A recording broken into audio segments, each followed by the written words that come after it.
Shifting focus to Kenya now, after days of deadly protest against tax hikes across the country, President William Ruto now says he has no blood on his hands, as he insists he is not to be blamed for the protest deaths.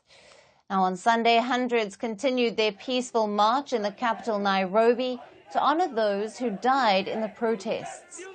Rights groups say at least 30 people died in the week-long protests that forced the Ruto government to withdraw the controversial finance bill introducing new tax hikes.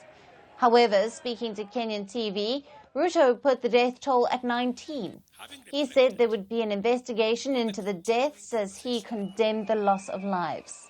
He mentioned that the police did the best they could. However, if any officer went beyond authority, action will be taken against them. I am going to take action. I am going to work on this. I know what we should do, but I am also not going to be reckless and take the country into a crisis. I will make sure that I act responsibly and listening to what the people of Kenya are saying. Ruto also warned of action against the protesters who attacked the Kenyan parliament last week. He said many of them are on the run but will be caught. Ruto also vowed to protect innocent protesters from criminals who he said took advantage of the unrest. There were innocent lives lost, but also equally, as a person who is responsible, I must think about those who are suffering because they were innocent, but I must also be concerned about those who are suffering because criminals cause them immense harm. And that is the balance that I need to be able to lead a country. I must protect everybody. I must protect the protesters, and I must be concerned about their lives. I must also protect innocent people who become victims of criminals who take advantage of a peaceful, democratic process. During the interview, the Kenyan president acknowledged that the government failed to communicate better with the public regarding the finance bill. However, he now says with the bill withdrawn, the country will have to borrow heavily. Ruto planned to raise around $2.7 billion with the new tax hikes. He now says there's needs to be spending cuts in many other areas, and that the country should be prepared for a new reality. Ruto has also recently announced the removal of 2 officers from his government, the offices of First Lady and Second Lady, from the budget allocation this year.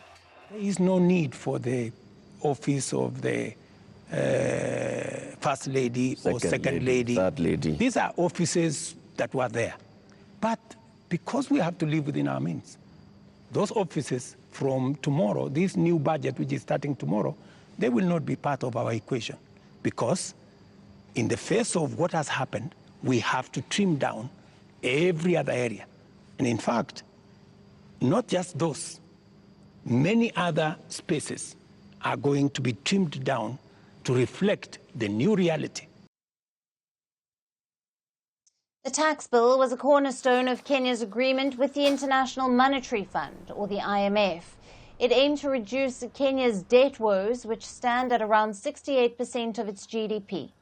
The bill's withdrawal now puts Kenya's $3.6 billion loan program with the International Monetary Fund at risk. The IMF requires regular reforms before it releases tranches of funding.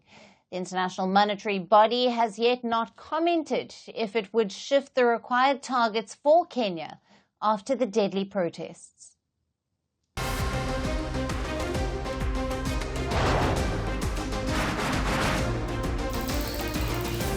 On the show today, the T20 World Cup bandwagon has moved across to the West Indies. What can we expect from this? Hello, I'm Alyson coming to you from Durban, South Africa. Today we have a special show. We start with a report on India's shifting nuclear policy. The first time since India officially became a nuclear power. Hello and welcome to Firstpost America. I'm Aaron Ham, coming to you live from the nation's capital.